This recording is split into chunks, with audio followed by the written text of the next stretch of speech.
A więc witam Was. Dzisiaj zaczynamy czytać, co jest chyba podstawowy tekst hermetyczny, zwanym Poimandres. Tekst jest tyle ważny, bo on jest pojemnikiem dla hermetyzmu. Kontekst dla zrozumienia wiele innych pism z pióra Hermesa Trismegistosa. Jest to dialog, w którym uczestnicy nie są wymieniani. Narrator jest chyba Hermesem, Trismegistos, a drugi ma imię Poimandres, co chyba oznacza pasterz. Jest to osoba transcendentalna, która wtajemnicza Hermesa. Przy tym też mu objawia w obrazach stworzenie świata, stworzenie człowieka. Poimandres odpowiada na pytania Hermesa, opowiada on o pochodzeniu człowieka i jego zadaniu. I wszystko przypomina trochę z dzieł gnostyckich Apokryfiana, ale to wszystko zamiast w słowach, to w wizjach jest przedstawiane. Kiedy to dzieło odkryto, i to było w XIV wieku, ludzie myśleli, że odnaleźli źródło filozofii Platona. Jego opis kosmologiczny w dialogu Timaios.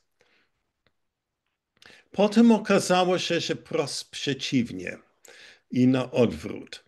Poimandres czerpie od Platona, ale też na pewno od egipskiej tradycji.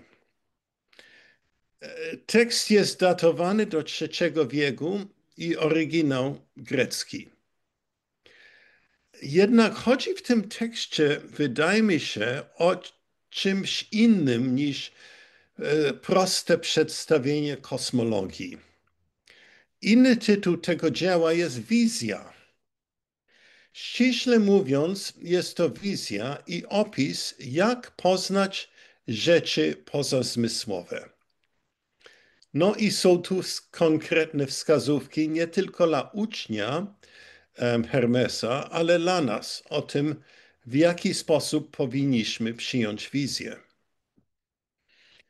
W drugiej części utworu mamy opis wznoszenia się duszy, jednak te opowiadania są prawie drugorzędne w porównaniu do centralnego tematu oświecenie Hermesa. Wielki nauczyciel Hermes, który staje się później naszym wodzem w korpusie hermetycznym, jest tu wtajemniczony w wyższe misteria przez Poimandresa.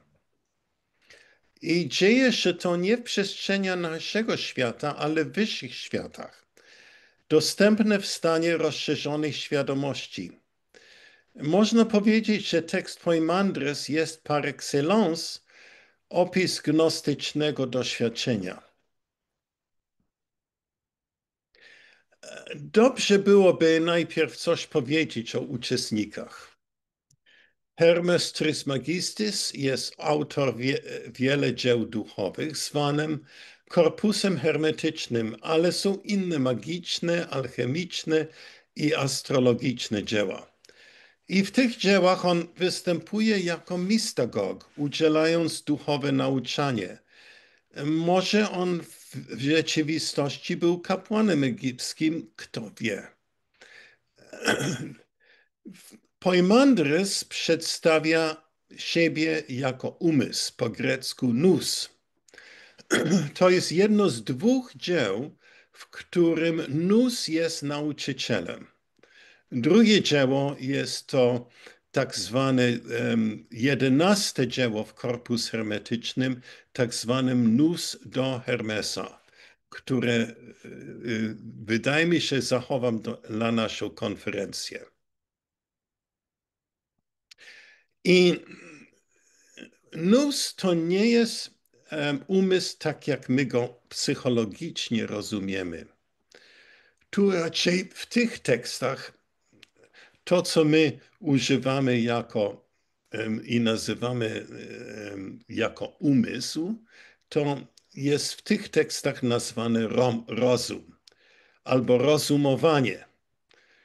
Logiczne rozumowanie, to co trzeba włączyć, kiedy się czyta jakąś detektywkę Agatha Christie albo coś takiego, to wtedy się używa rozumowanie.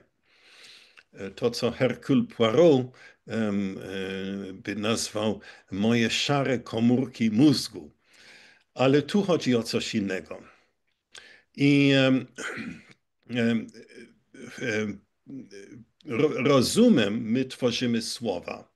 Myślimy, używamy informacji, stworzymy wnioski, zastanawiamy się nad dowodami i wyrażamy to w słowach. I to tutaj jest nazwane często logos. Ale umysł jest coś innego. Jest to umiejętność intuicyjna poza czasem i przestrzenią, do której my mamy dostęp.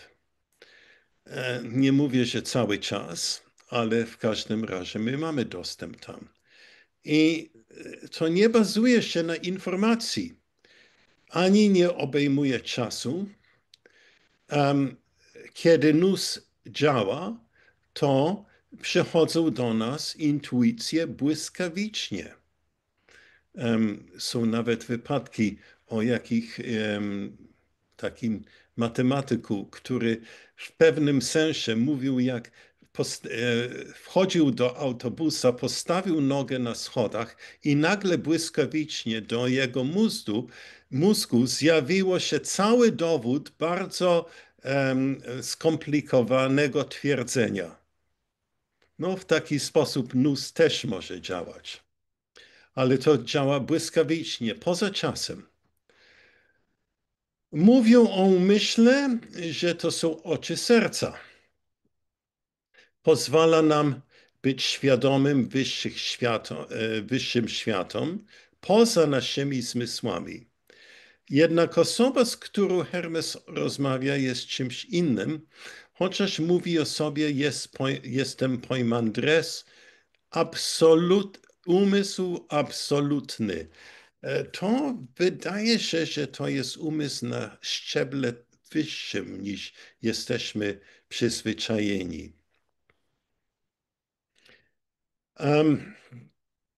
Bo na tym wyższym szczeblu zaczynamy mówić o Bogu.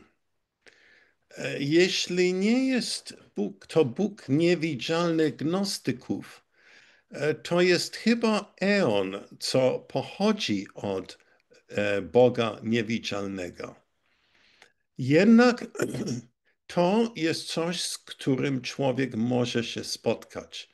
Nawet w ciele nie musimy być na tamtym świecie.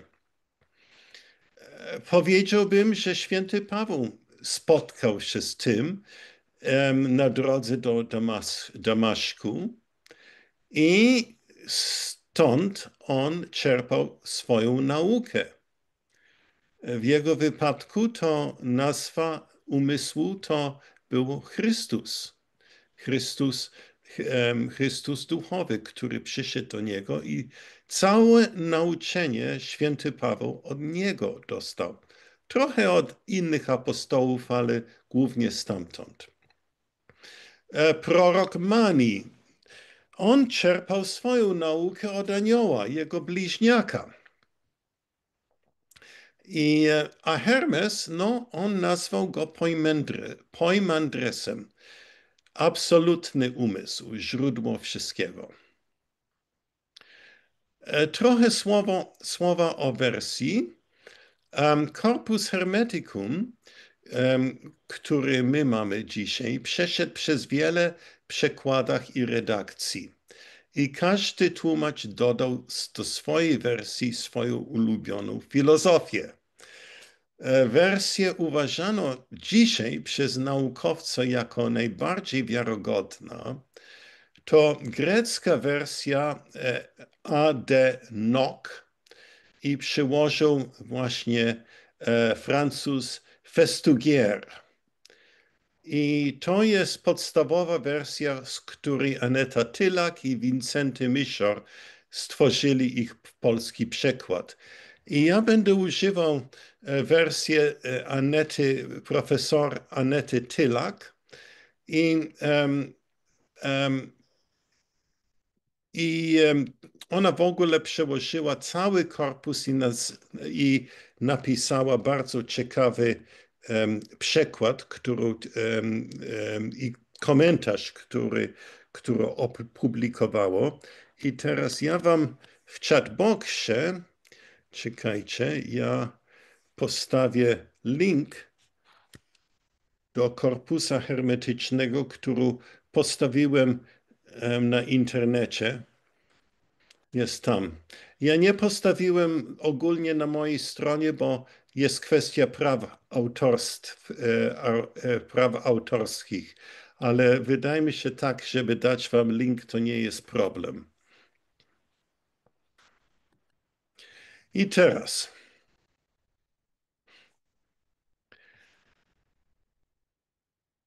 zacznijmy czytać. I czytam prowadzenie, akapit pierwszy do trzeciego. Kiedyś, gdy rozmyślałem na rzeczach, które istnieją, a moja myśl uniosła się bardzo wysoko, a moje cielesne zmysły zostały stłumione, tak jak u ludzi pogrążonych w ciężkim śnie z powodu nadmiaru jedzenia albo przemęczenia ciała, wydało mi się, że ktoś olbrzymi o niezmierzonej wielkości woła mnie po imieniu i mówi do mnie: co chcesz usłyszeć i zobaczyć, a zrozumiawszy, nauczyć się i poznać? Kim jesteś? Zapytałem ja. Powiedział: jestem Poimandres, umysł absolutny. Wiem, czego pragniesz i jestem z tobą wszędzie. Powiedziałem: pragnę nauczyć się o rzeczach istniejących, zrozumieć ich naturę i poznać Boga. Także powiedziałem: chcę to usłyszeć. Ponownie zwrócił się do mnie: zachowaj w twoim umyśle wszystko, czego pragniesz się nauczyć, a ja cię nauczę. No, jest tu jasny, że mówca, Hermes, przypuszczamy, jest w stanie rozszerzonej świadomości, bo on pisze, i przeczytam znowu: moja myśl uniosła się bardzo wysoka, a moje cielesne zmysły zostały stłumione, tak jak u ludzi pogrążone w ciężkim śnie z powodu nadmiaru jedzenia albo przemęczenia ciała. A więc on to doświadczył w stanie, gdy zmysły ciała były nieco zmniejszone, a otworzyły się jego wyższe zmysły. Był w stanie rozszerzonej świadomości. Jestem pewien, że wielu z was doświadczyło taki stan w jeden sposób albo drugi. Może przy bębnach, ja nie wiem, albo po prostu przy medytacji. Ja często, kiedy chodzę spokojnie sam, to jakoś w naturalny sposób często wchodzę właśnie w tą przestrzeń, która jest tutaj opisana. A więc to jest poza ciałem fizycznym. Jest jasno, że Hermes jest człowiekiem z krwi i kości, a nie egipskim bogiem, chociaż on nosi imię takiego. Cielesne zmysły jego są stłumione i wychodzi poza ciałem i ma pewne doświadczenia. I teraz on spotyka czegoś olbrzymiego, niesamowicie wielkiego. I ta obecność mu przemawia. Spotkanie czegoś wielkiego w stanie rozszerzonej świadomości jest bardzo często opisana przez wielu ludzi. Że jedna rzecz, kiedy człowiek w końcu zaczyna widzieć poza ciałem, że spotyka się czasami z fantastyczną energią, wielką energią, że człowiek jest otoczony czymś olbrzymim. A więc to, co Hermes tutaj opisuje, jestem przekonany, jest to, co to nie trzeba być wielkim mistykiem, żeby to doświadczyć. A więc o sobie mówi Poimandres, jestem z tobą wszędzie. Jestem umysł absolutny. A więc Poimandres to jest, można powiedzieć, pewien rodzaj świadomości, em, która towarzyszy Hermesowi. Wszędzie jest z nim. On nie jest zawsze świadomy jego, ale on jest tam.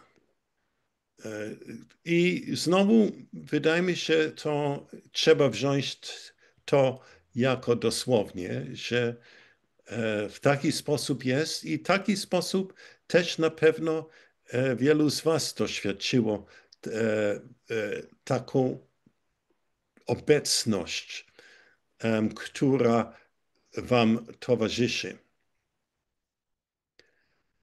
Chcę wiedzieć jednak dokładnie, co Hermes chce. Nie wystarczy, żeby po prostu doświadczyć w stanie błogości taką wizję. Człowiek musi być o tyle świadomy, że może zadać konkretne pytanie. W człowieku musi być pewien stopień świadomości, że pytanie może się spytać. I to nie zawsze się tak zdarza. Był słynna historia Parsywala, który znalazł w czasach średniowiecznych pieśń o świętym Gralu. I Parsywal znalazł się właśnie w zamku Świętego Grala i widział procesję Grala i różne inne rzeczy i milczał, nie zadał żadne pytanie, bo po prostu jeszcze jego świadomość nie była na poziomie, kiedy miał tyle świadomości, że mógł zadać to pytanie. I tak często też z nami jest, że czasami mamy doświadczenie jakichś rzeczy transcendentalnych, ale nie wiemy, jak zadawać pytania. Nie wiemy, jak czerpać z tego. I potem wracamy i zapominamy o tym wszystkim. No, ale tutaj Hermes widocznie zadaje pytanie, że chce on poznać Boga. Chyba wszyscy tego chcemy też. I dobrze jest zadać to pytanie. I Poimandres mówi, że nauczy mu o tym. I to nauczanie dzieje się wizji, nie słowami. Nie jest to żaden rodzaj katechizmu, ani dogmatu, ani opowiadanie, ale otwarcie zmysłów Hermesa, aby on mógł poznać Boga. I dalej mamy pierwszą wizję i czytam. To powiedziawszy, zmienił swój wygląd i natychmiast wszystko w jednej chwili otworzyło się przede mną. Ujrzałem widok bezgraniczny, wszystko stało się światłem, ciepłym i radosnym, a ujrzawszy to, zakochałem się. A wkrótce potem nastała z kolejności ciemność, która rozciągnęła się w dół, straszna i ponura, cała poskręcana, tak się przypominała mi węża. Później ciemność przemieniła się w jakąś wilgotną naturę, niewymownie wzburzoną, wydzielającą dym jakby z ognia i wydającą żałosny, niepowiedzianie dźwięk. Potem wydobył się z niej nieartykulowany krzyk, podobny do odgłosu ognia. Trochę jak wielki wybuch. Teraz Co jest w tej wizji? Światło, potem ciemność, ciemność skręcana, ciemność straszna i ponurna, wilgotna natura i potem ogień i potem wychodzi krzyk wielki.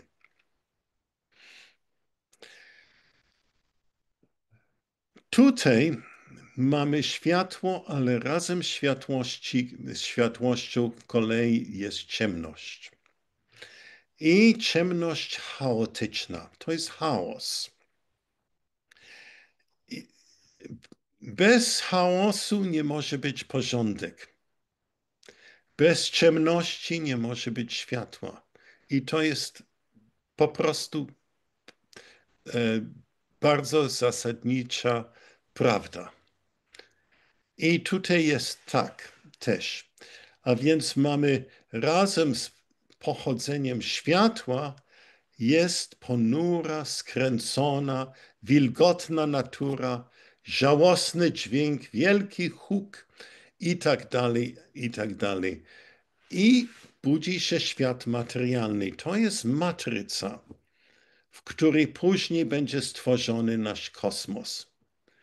Jest to wielkie światło, ale także chaos, gdzie jest wilgoć, ogień i krzyk. I teraz potem co się dzieje? I mamy schodzenie Logosa. Ze światła święty Logos wstąpił w naturę, a czysty ogień wyskoczył z wilgotnej natury wysoko ku górze. Był bowiem lotny i przenikliwy, a jednocześnie aktywny, a powietrze, które było lekkie, podążyło za pneumą, unosząc się z ziemi i wody aż do ognia, tak że wydawało się, że zwiesza się z ognia, woda i ziemia pozostały zmieszane ze sobą, tak że nie można było oglądać ziemi poza wodą. Były one poruszane przez unoszący się nad nim duchowy Logos, tak że można je było słyszeć. A więc wstąpienie Logosu. Jak widzicie, Poimandres uczy przez wizję, nie słowami. Wstąpienie Logosa do wilgotnej natury jest to zapłodnienie natury. Tu natura wznosi się, pożądając ducha, woda i ziemia mieszają się. I tutaj właśnie Logos jest już w naturze. I tak to później będzie. Zobaczymy w późniejszych pism hermetycznych i nawet później w Poimandresie będzie to wszystko wyjaśnione, że w naturze jest rozumowanie. Nawet psy i koty mają stopień świadomości i stopień rozumowania i instynkty, ale nie mają umysłu. Umysł to nie uczestniczy właśnie w tej wilgotnej naturze. Ale tutaj widzimy właśnie zapłodnienie natury przez Logosa. W Księdze Rodzaja duch unosi się nad naturą i tu święty Logos wstępuje i łączy się z naturą. I w ten sposób zaczyna się rozwój natury. Logos to głos aktywny, co ożywia, a Logos to syn Nusa, a więc Logos pochodzi od umysłu, od Nus. Inna nazwa do Logosa jest Syn Boży. To jest ciekawe. No, Poimandres powiedział do mnie, i to czytam akapit 6. Czy pojąłeś, co znaczy ta wizja? Zrozumiem, odpowiedziałem.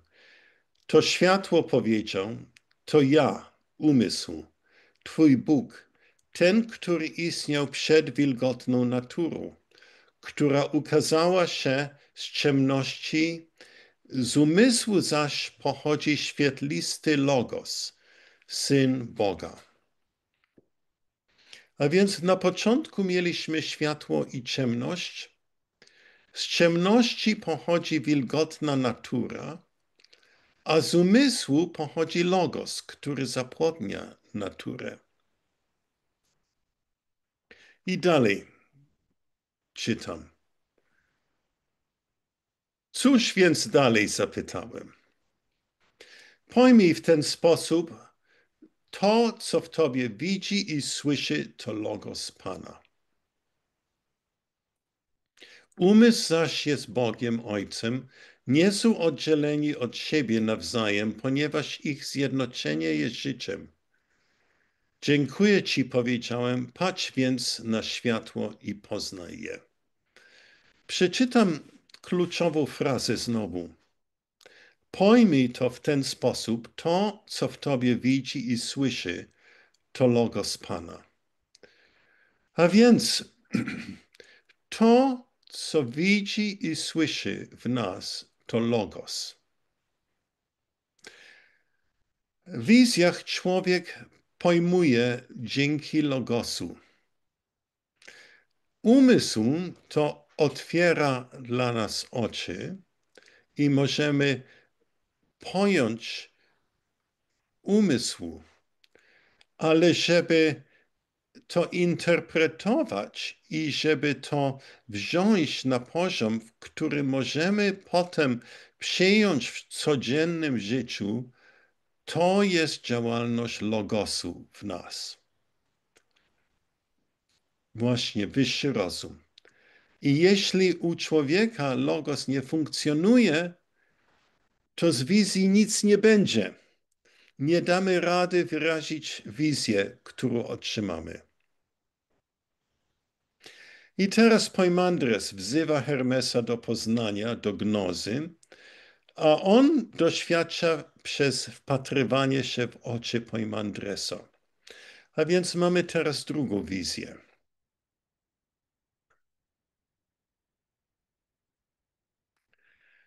To powiedziawszy, Poimandres, to powiedziawszy, spoglądał na mnie przez dłuższy czas, tak, że jego wygląd przyprawił mnie o drżenie.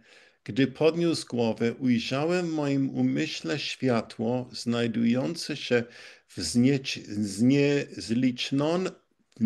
niezliczonych potęgach i niezmierzony świat, który powstał, a ogień został otoczony największą mocą i okiełdziany zajął swoje miejsce. Te rzeczy ujrzałem w myśli dzięki mowie Poimandresa.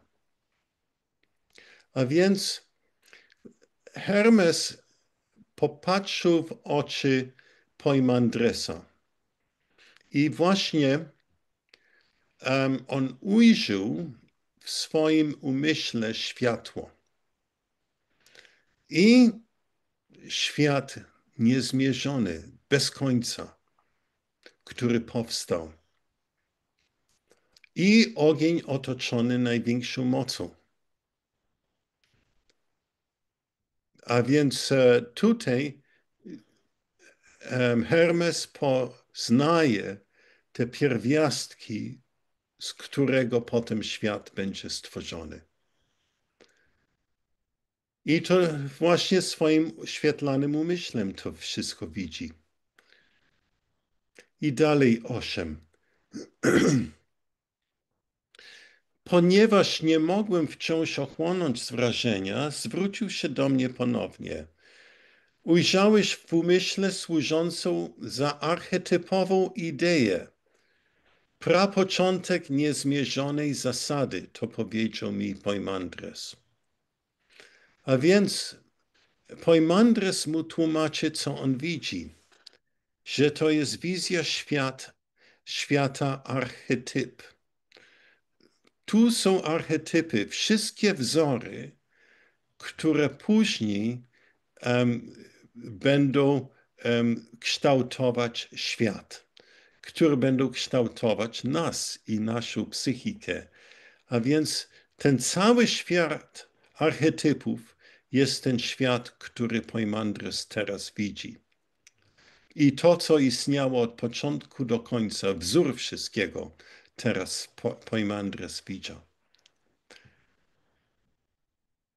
I pyta, skąd więc, zapytałem, wzięły się elementy natury? Hermes pyta o źródle natury, skąd właśnie żywioły natury pojawiły się. Jest chaotliwa natura, wzięła się od, jakim sposobem chaotliwa natura wzięła się od Boga transcendentalnego. No, a Poimandres właśnie odpowiada, że to wszystko jest przyczyną, jest wola Boga, wyrażana przez Logos. I na to ponownie odpowiedział. Z woli Boga, którą przyjąwszy Logos i ujrzawszy piękny świat, naśladowała go, sama stając się światem poprzez swoje elementy i zrodzone przez siebie duszy. Ale jak ten świat został zbudowany?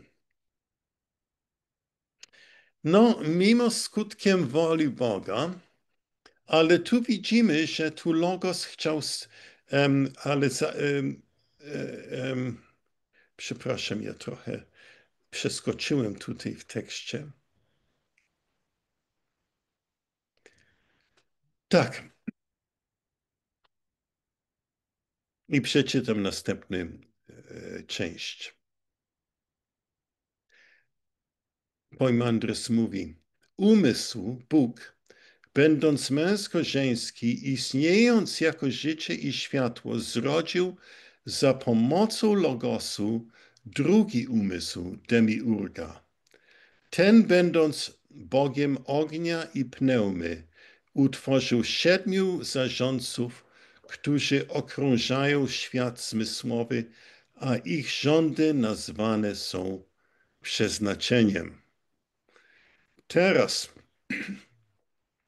tutaj mamy następny etap stworzenia i w tym etapie Logos odgrywa podobną rolę co Sofia w gnostycyzmie, która urodziła wykonawcę, demiurga. A tutaj demiurg pochodzi od Logosa. I dlaczego? Dlatego, że potrzeba wykonawcy, kogoś, który może stworzyć właśnie ten świat materialny, w którym dalej człowiek będzie żył i inne istoty naturalne. A więc to będzie zajęcie właśnie demiurga. Nie mamy tutaj żadne pojęcie, że demiurg jest zły. I zobaczymy, że świat, który jest stworzony, nie jest doskonały, a to jest dlatego, dla innych powodów niż ten świat, który według gnostyków demiurg stworzył. Ale tutaj on utworzył 7 zarządców. A więc mamy początek kosmosu sfer, 7 sfer materialnych, każda, która ma swoją planetę. I to jest pojemnik dla świata. I każda z tych sfer ma swojego daimona, anioła, który rządzi tymi sferami. I każda też ma wpływ na człowieka. A te wszystkie sfery, które tu są stworzone, to tworzą przeznaczenie, fatum. One będą kontrolować, w jaki sposób świat się rozwija i w jaki sposób człowiek. I dalej, akapit 9. Natychmiast Logos i Bóg pomknął z niższych położonych elementów do czystych wytworów natury i połączył się z umysłem demiurgiem, ponieważ miał tą samą substancję. Ciekawe, że Logos i demiurg mają tą samą substancję, a niższe elementy natury pozostały nierozumne, tak że stały się jedynie materią. I tutaj zaczynamy tworzyć resztę świata. No, świat mimo to ma być obrazem czego wyższego, ale nie do końca. Bo tutaj mamy materię wilgotną, która powstała i jest nierozumna. Także jak widzimy, powstały siły, które kierują tym światem, siły planetarne, które są przeznaczeniem. No i dalej mamy opis stworzenia. I czytam akapit 11. Demiurg umysłu wraz z Logosem, obejmując kręgi i kręcąc nimi ze świstem, wprawił swoje wytwory w ruch wirowy i pozwolił im obracać się od bezgranicznego początku do niezmierzonego końca, ponieważ zaczynają tam, gdzie kończą. Obrót ich, jak chciał umysł, wyprowadził z niżej położonej elementów istoty nierozumne, nie posiadały bowiem logosu.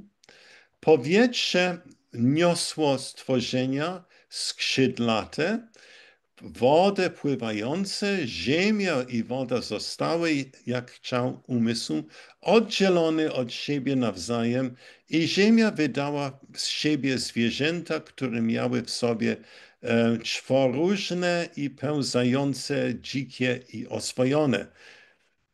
Całe stworzenie jest jasne mi, że tutaj jest wpływ Księgi Rodzaju, że ten, który napisał tego, na pewno też znał Księgi Rodzaju. Nie mówię, że to było zrobione świadomie, ale tu już widzimy, że właśnie Demiurg wraz z Logosem stworzył cały świat natury taki, jaki my znamy. I teraz przechodzimy do najciekawszego etapu. Stworzenie człowieka.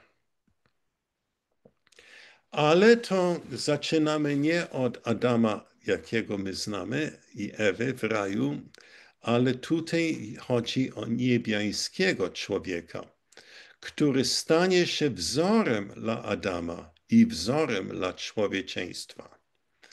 I w każdej kulturze jest mit o powstaniu człowieka i w wielu nich to zaczyna się od stworzenia wyższego, doskonałego człowieka, po grecku nazwanym antropos.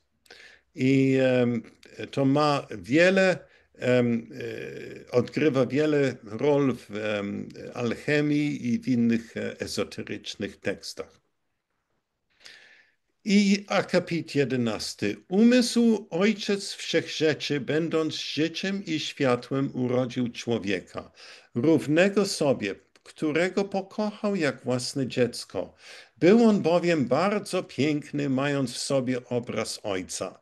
A ponieważ w istocie Bóg pokochał własną postać, przekazał mu wszystkie swoje wytwory. To jest bardzo kontrowersyjny akapit i wiele naukowców głowią się dookoła niego, bo tutaj jest człowiek równy sobie, to na poziomie Boga? O czym mówimy? Ale w każdym razie od umysłu pochodzi człowiek, równie umysłu, którego pokochał jak własne dziecko i tutaj jest nawet miłość umysłu wyrażany ku swojemu synu, który jest również jemu. I można by powiedzieć, że ta miłość ma nawet element erotyczny, nawet narcyzm. Ale ja bym powiedział, ja bym zanadto nie przejmował się tym. Narcyzyzm w naszym świecie jest bardzo toksyczny, ale w świecie eonów taka miłość jest dozwolona i spotyka się często. Człowiek niebiański był to Syn Boży, prefiguracja Chrystusa, powiedziałbym. Ale jest tak, że według alchemika Zozimos, jeden z pierwszych hermetyków, który był alchemikiem i zostawił nam bardzo ciekawe alchemiczne pisma, to Zosimus z Napolis. I według Zosimosa to właśnie ten Antropos to był Thoth, egipski bóg, który odpowiednik Hermesa, boga Hermesa w Grecji. Człowiek zaś zobaczył demiurga i sam zechciał tworzyć jak demiurg. Ale nie mógł to sam dokonać, bo nie był materialnym. Był duchem. Jedyna dla niego droga było, żeby zejść do sfery materialnej i tam tworzyć. A więc on zerknął za zasłonu, bo była tam zasłona pomiędzy wyższym światem i światem materialnym. I co on tam zobaczył? I przeczytam akapit 13. Kiedy zaś człowiek spostrzegł tworzenie demiurga w ogniu, zapragnął sam tworzyć i otrzymał pozwolenie od Ojca. Aby mieć wszelką władzę, znalazł się w strefie tworzenia i tam dostrzegł byty utworzone przez brata. Jego brat to był demiurg. Te zaś pokochały go i każdy przekazał mu część swojej funkcji, a poznawawszy ich istoty i otrzymawszy udział w ich naturze, zapragnął rozerwać powierzchnię okręgów i poznać władzę tego, który znajduje się nad ogniem. Mając wszelką władzę nad światem istot śmiertelnych i nierozumnych zwierząt, rozerwawszy powłokę, człowiek wyjrzał przez spojenie sfer i ukazał niżej położonej naturze piękną postać Boga. Ta zaś ujrzawszy go, mająca w sobie niezmierzone piękno, całą energię zarządców i postać Boga, uśmiechnęła się z miłością, ponieważ zobaczyła w wodzie odbicie pięknego kształtu człowieka i jego cień na ziemi. Bardzo ważny. Tutaj to jest wizja miłości, co powstała pomiędzy człowiekiem i światem materialnym. A więc to, co Demiurg widział, to człowiek niebiański pokochał. Ale jest też bardzo ciekawe to, że jest jego cień na ziemi. A więc tutaj mamy, nic nie jest tylko światło bez ciemności. Nie ma światła bez cienia. I tutaj jest, w wodzie jest widać pięknego kształtu człowieka i jego cień na ziemi. On zaś ujrzawszy w niej kształt podobny do siebie, dalej czytam, znajdujący się w wodzie, pokochał ją i zapragnął tam zamieszkać. Jednocześnie z pragnieniem nastąpiło działanie i zamieszkał nierozumną formę. Natura zaś wziąwszy ukochanego, cała go objęła i połączyli się, byli bowiem zakochani. Zakochani tak, że nic innego nie widzieli i to nie było zupełnie bez problemu. Tak samo każdy akt zakochania w końcu przynosi niestety często niefortunne skutki. Ale to jest bardzo erotyczny obraz. Antropos, który zakochał się w swoim cieniu. On widział swojego cienia w materii i zakochał się w swoim cieniu na materii. I zakochanie Antroposa i naturę stworzona przez Demiurga i skutkiem tego zakochania się Antropos schodzi do świata natury. Nie jest to tu opisane jako upadek, raczej jako akt miłości. Jednak w zakochaniu się jest złudzenie, bo człowiek zakochuje się we własną projekcję. I ta projekcja musi w końcu być usunięta. Jest to jednak pierwsze pomieszanie ducha z materią, którą się staje, ze światem zmysłu. Materia w sobie nie jest zła.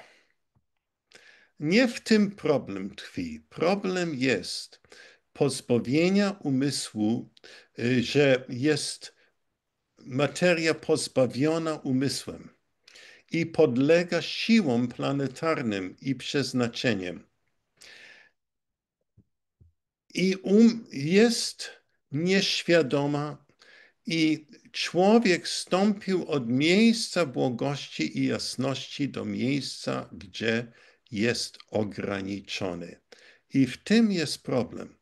Nie tylko ograniczony, ale w końcu traci pamięć. Jak mówiłem, nic nie ma złego z zakochaniem się w naturze. Ale skutkiem naszej projekcji widzimy tą naturę jako w sobie duchową, nie poznając, że to jest nasza projekcja. Sama natura nie jest duchowa, ale martwa, bez umysłu. I człowiek tam jest niewolnikiem, bo podlega siłom siedmiorgu i snu, i zapomnieniem. I tutaj autor dodaje jedną inną ciekawą rzecz, co dzieli człowieka od właśnie Boga. I 15 akapit. I dlatego człowiek w przeciwieństwie do wszystkich istot żyjących na ziemi ma podwójną naturę. Ze względu na ciało jest śmiertelny, ale nieśmiertelny dzięki znajdujemu się w nim istotnemu człowiekowi. A chociaż jest nieśmiertelny i ma władzę nad wszystkim, jako poddany przeznaczeniu doznaje losu śmiertelnych, znajdując się ponad układem sfer. Stał się niewolnikiem wewnątrz niego, będąc zaś męsko-żeński, ponieważ pochodzi od męskiego, żeńskiego ojca i bezsenny, ponieważ od bezsennego podlega władzy snu. No, człowiek, który się potem urodzi i o którym będziemy następnym razem mówili, nie jest wolny, bo teraz podlega losowi, skutkiem sfer naturalnym. Potem następuje zapomnienie, kim on był. I wszystko to jest bardzo podobnie opisane w Timaios, dialog Platonu. No, znowu trzeba podkreślić, nie jest to dualistyczne w sensie, że natura jest zła. Natura jest piękna, ale ona podległa pewnemu systemowi i ten system nie jest fajny. I człowiek jest uwięziony w tym systemie, bo nie pamięta, kim on jest. Tyle chciałem wam teraz dzisiaj powiedzieć i może przejdźmy sobie teraz do dyskusji. Czy mogę pierwszy głos zabrać? Proszę bardzo. Słyszycie mnie? Jest tak tutaj dużo wątków, że aż nie wiadomo od czego zacząć. Jako że skończyliśmy, to może od końca, jako że skończyliśmy mówić, znaczy ty, Pawle, skończyłeś mówić o człowieku, o cieniu, to tutaj chciałabym wspomnieć o koncepcji podwójnego człowieka, Dobrze? I, y, i tutaj hermetycy widzieli to w ten sposób, że oprócz człowieka ziemskiego jest w nas człowiek, no nie wiem jak nazwać, kosmiczny, tak? Człowiek kosmiczny, człowiek istotny, jak oni to nazywali, istotny. I teraz w tej wizji Hermesa przejawiają się trzy takie podstawowe jakby wątki poznania, że najpierw Hermes chce poznać byt, czyli świat, chce poznać Boga i na koniec chce poznać siebie, czyli człowieka. I ta wizja, wizja w charakterze dialogu, bo hermetycy mieli taki sposób no, inicjacji jako rozmowa mistrza, nauczyciela z uczniem i tu ten dialog, tą rozmowa to jest zawsze dialogiem. I tutaj ten dialog doprowadza Hermesa do pytania, no rozmawia tak naprawdę moim zdaniem Hermes sam ze sobą, ze swoim wyższym umysłem. Doprowadza go do pytania właśnie o siebie prawdziwego, o swoją tożsamość. I jak już znajduje odpowiedź na pytanie, kim jestem, to wtedy pojawia się pytanie sprawdzające od mistrza nauczyciela, nous, pasterza, poimandresa, a co to, jak już wiesz, kim jesteś, to teraz czy wiesz, jak wrócić do siebie, czym jest powrót do siebie, co to znaczy wrócić do siebie. No i właśnie, wrócić do siebie, można zrozumieć, czym jest powrót do samego siebie, kiedy rozumiemy swoją dwoistą naturę. O, teraz mi się przypomniało, że człowiek wirtuozjański Leonardo da Vinci, nie wiem, czy się o tym mówi, czy nie, ale tak sobie myślę, że ten obraz tej podwójnej osoby, człowieka wpisanego w koło i w kwadrat, to nic innego, tylko właśnie obraz podwójnej natury człowieka. W kwadrat wpisany to jest natura ziemska, a koło to jest nasza natura właśnie ta istotna, ta kosmiczna, ten człowiek boski w nas, ta prawdziwa nasza tożsamość. I teraz, jeżeli już ja to wiem, rozumiem, poznałam dzięki wtajemniczeniu, inicjacji, no jak zwał, tak zwał, to wtedy mogę zrozumieć, że ten powrót do siebie to tak naprawdę jest powrót do światłości, bo tak jak mówiłeś, że dziwne, ale tutaj w tych wizjach wygląda na to, że jesteśmy wszyscy wszystkim, to znaczy, że człowiek jest też, że człowiek ma w sobie demiurgiczne aspekty, demiurg podoba się demiurgowi człowiek, człowiekowi się demiurg podoba, a to wszystko jest przecież wzorem Boga i wygląda na to właśnie, że wszystko, tak jak hermetyzm zakłada i hermetycy mówią, wszystko jest jednym i jedno jest wszystkim. Więc dlatego tutaj mi się wydaje, nie ma takiej wizji natury jak u gnostyków tego świata bardzo złego, tego świata no, upadłego, tylko właśnie tutaj wygląda, że natura jest piękna i w tym pięknie jesteśmy zakochani i również to piękno, ta natura jest zakochana w nas. Inna koncepcja niż u gnostyków, tu u hermetyków jest, Mogę, ale tak, tak, ja wiem, ci ale przerwać na tak, chwilę. bardzo cię proszę, ja wiem, że jest głębsze dno tego, tak, Wiem, słucham. ja właśnie chciałbym ci przerwać tutaj. Um, ja bym powiedział, że taka jest powierzchowna interpretacja. Gnostycy nie mieli nic przeciw naturze, ale to, na co narzekali, to jest ten system, który jest nałożony na naturę. I hermetycy raczej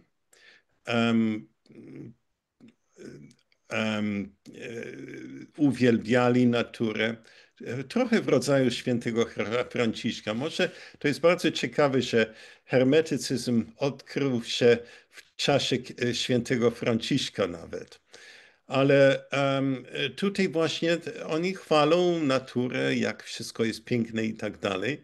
Ale z drugiej strony przeczytasz w drugim tekście, jak człowiek jest w stanie niewiedzy, jest uwięziony w tej naturze i że ta piękna natura może być piękna, ale to jednak jest dla niego więzienie.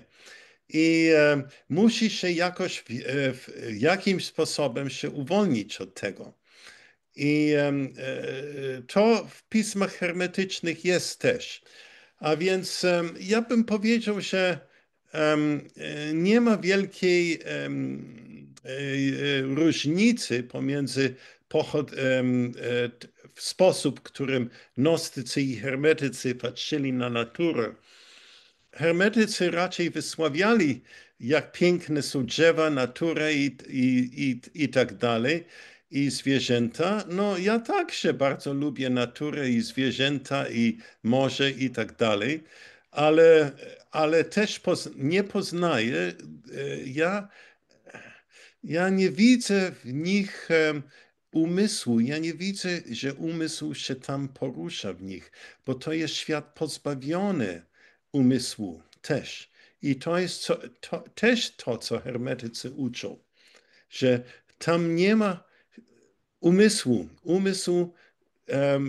I że świadomość, która jest u zwierzętach i roślin i drzew, jest na dużo niższym etapie niż ten, co działa w ludziach.